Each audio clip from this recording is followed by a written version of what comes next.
Here's part 9 of Woom. So at the age of 9, Cora stuffed this random male mannequin in the back of Bethany's room to get it out of the way. Because as I mentioned before, Cora was an artist and she had a bunch of just shit lying around. I feel that you should see my art closet. It is terrible. So there was just art stuff everywhere. But to have this specific piece shoved in Bethany's room changed the trajectory for her entire life. Because at the age of 9, Cora knew something was, don't know how to put this, but she's aware of the difference between male and female and that there's something special about private parts and what they're supposed to do to each other in order to make babies. So she was aware that the male body was a lot different from her. So even though the mannequin was not anatomically correct and it was just a smooth face, with barely any facial features, but it showed like the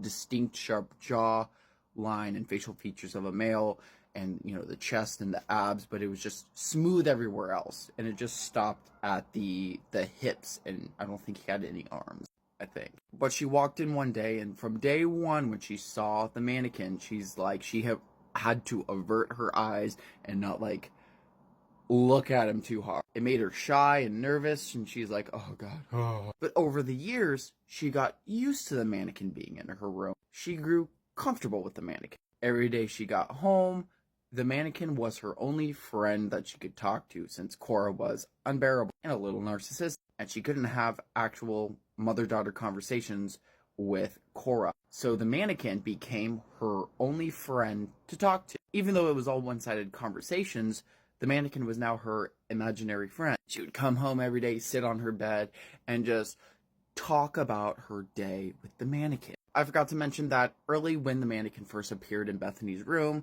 she was, a little weirded out by a naked figure in her room, and she asked her mother, hey, can I put clothes on the mannequin, or can I put something around the mannequin? And Cora just looked at her daughter and laughed, and she's like, oh, you're such a prude. No.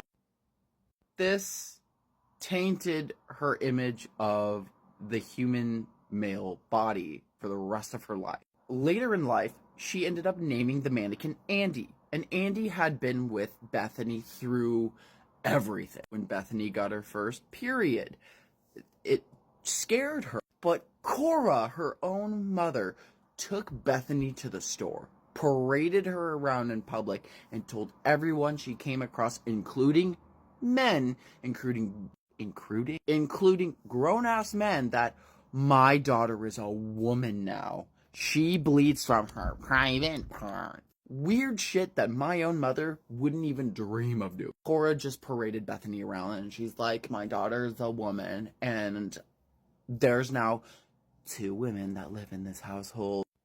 What the fuck? Of course, Bethany was super like, oh god, stop, mom, stop. You're done. So she'd come home and she'd tell Andy everything about how she felt about her body or how much she hates her own mother. Andy was a real person in Bethany's mind. So Cora was still really young, under the age of 13 at this point, and since she now had her first period that made her a woman, her mother Cora thought it would be a great idea to take her to her first female doctor appointment to get her on the pill.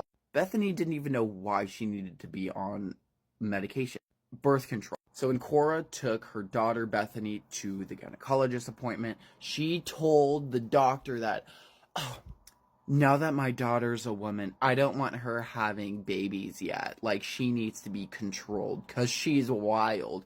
Bethany didn't even know what this meant. She didn't know what sex was. She didn't know why she needed to be on birth control because she's never even kissed a boy. She's never even held hands with a boy, let alone imagine dating a boy at the age of 10, 11. Even at this age of Bethany, Cora believed that her daughter was sexually active and a floozy just like her. My daughter is gonna be a whore, therefore I'm gonna protect her from the consequences of being a whore. Which really fucked with Bethany's mind. Well, my mother expects me to have relations with boys. I don't even know how to do that or what that entails, but I guess I probably should start kissing boys to prove her right. Unfortunately, human men have to be talked to and wooed and, you know, treated like human beings. But she's like, you know what? I have a man right now in my life, and that man is Andy. So, to quickly gloss over the fucking scene, because this one is a long one, she got home one day, turned on the radio, and she made out with Andy. And technically had her first sexual awakening with Andy. She fell in love with Andy that day. So now we go into high school with Bethany. Her and Andy have had relations and makeout sessions, and sometimes Bethany waits for her mother to go to bed or leave, and she'll have Andy sleep in the bed with her, and they'll cuddle. It's become a whole thing. Until one day when Bethany came home and Cora finally decided, you know what, it's been like a decade. I'm going to turn Andy into an art piece. It was some sort of contemporary modern art piece, and she literally cut up Andy into different pieces and nailed his head and arms and torso to a plank of wood. And it was supposed to be like a global warming or like something against the patriarchy type of art piece. Bethany came home. Andy was missing from her room. She's like, well, he couldn't have grown legs and walked away.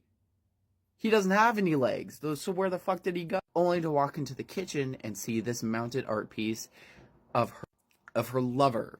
She was devastated. This was the first time she experienced loss and grief. Like, she cried. She didn't want her mother to know that she cared for the mannequin. So she tried to play it off like, oh, I literally don't even care. I don't even know what your art piece is supposed to be, but I'm not going to talk to you for a while because you're weird. But this damaged Bethany.